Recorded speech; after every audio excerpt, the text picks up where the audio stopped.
Good evening friends. তো এখন এই যে চা নিয়ে বসে পড়েছি, চা কিছুটা শেষও করে ফেলেছি। তো এখন সন্ধ্যা আর কি লাগবো আর তার মধ্যে বাইরে পড়ছে বৃষ্টি। এই যে বাইরে পড়ছে বৃষ্টি আর আমি এখন চা নিয়ে বসে পড়েছি। তো এই যে চা নিয়ে বসেছি, ভেবো না যে এখনই চাটা মানে সন্ধ্যা লাগতে চা নিয়ে বসে পড়েছি। তো আরেকবার কিন্তু চা আবার হবে, হ্যাঁ।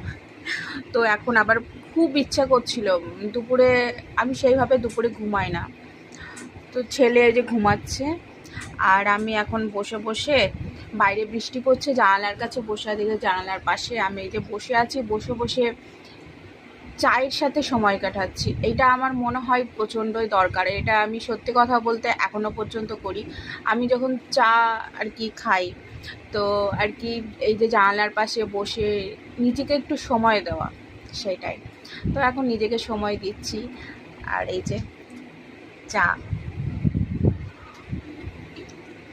আর আমার মতো কে কে আছো চা লাভার? হ্যাঁ, আমি প্রচণ্ড ভালোবাসি চা খেতে। আর তার সাথে দুধ চা। লিকার চা আমি খুব একটা খাই না, ঠেলায় যখন পড়ি না তখন লিকার চা খেতে হয়, তাছাড়া আমি দুধ চাটাই ভালোবাসি। তো সবাইকে টাটা।